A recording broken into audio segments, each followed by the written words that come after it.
sehemu ya pili. Lakini hebu kidogo tujikumbushe sehemu ya kwanza ilipoishia.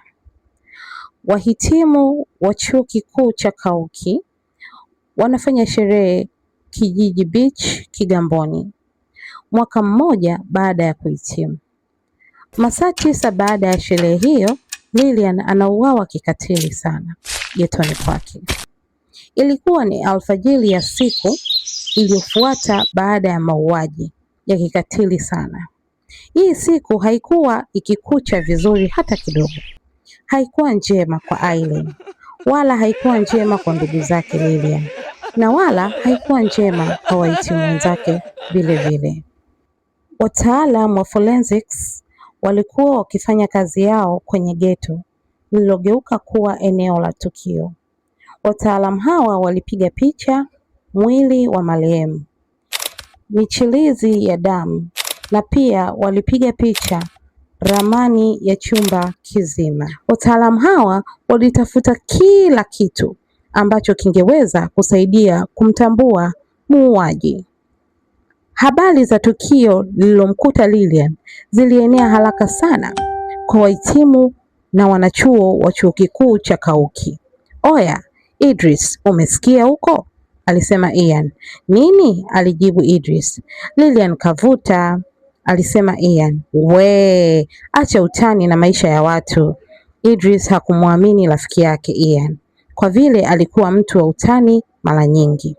"Shauri yako," alikazia Ian. Idris alishtuka. "Imekuwaje?" "Acha tu, wanasema kauawa," alijibu Ian. "Amekosa nini mtoto wa watu mzuri vile? Yatakuwa mapenzi tu," alisema Idris kwa huruma.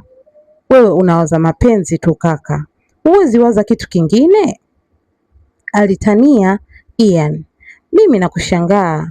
Jana baada umbembeleze mtoto mzuri yule hata kukubalie wewe, umekazana Alidi. Da, una maana kabisa," alisema Idris. "Wewe je, si uliomba kucheza naye akakupiga chini akamkubalia Alidi?" alitania Ian. Kwenda ukoo." Kilichofuata baada ya hapo ilikuwa ni msululu wa madongo tu, huku wakijiandaa kwenda kwenye msiba. Tuma aliamka akiwa ametabasamu. Karen alikuwa amekwisha amka muda mrefu, anajiandaa kutoka. Umeota nini wewe mpaka unaamka na tabasamu kama hilo?" aliuliza Karen huku akitabasamu, kisha akajibu, "Alidi kabisa. Sio salama hiyo Karen," alisema Tuma huku akikaa vyema kitandani. "Ninajua kuwa umetendwa na wanaume Tuma, ila sio ndo ujishushe kiasi hicho. Wewe ni mwanamke mzuri, mjaribu Jimson au Idris hata Steve kwa mfano alishauri Karen, au hata Maki alitania Tuma. "Ukiniomba nitakuachia, sio mbaya," Karen aliendeleza utani na wote wakacheka.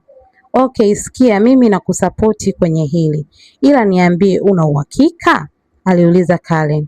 "Mimi sijui, ila jana nilipokuwa naye nilijisikia kitu ambacho sijawahi kujisikia," alijibu Tuma. "Shem tunaye hatuna," alicheka Karen. "Si mpaka anitongoze sasa?" alijibu Tuma katikati ya kicheko. "Anajua kutongoza kwenyewe?" aliuliza Karen. "Tutaona," alijibu Tuma. Wote wakacheka. Mlio wa simu ya Karen ndo uliowatoa kwenye kicheko hicho. Grupu la chuo alishangaa Karen ghafla limechangamka. Rest in peace Lilian, alishangaa zaidi Karen. "We, Lilian, si waliazima simu yangu jana wakiwa na Aileen?" aliuliza kwa mshtuko Tuma. "Ndiyo, hata mimi yangu waliazima, na ya Max sijui. Walikuwa wana shida gani nazo?" alijibu Karen. Hakuna aliyeamini moja kwa moja kwamba Lilian alikuwa ameuawa kikatili kiasi hicho ndani ya muda mchache.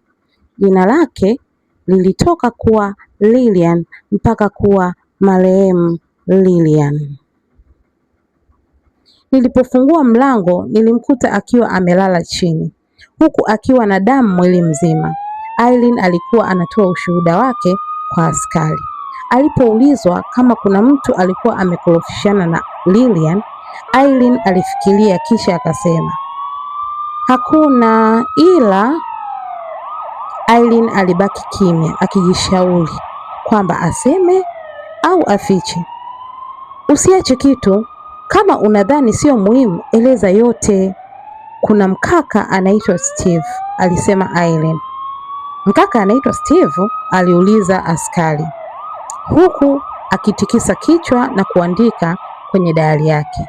Mkaka huyu alimtongoza Lilian akakataliwa, alisema Irene. Alikataliwa? Alirudia askari huku akiandika na kutikisa kichwa. Itaendelea, stay tuned.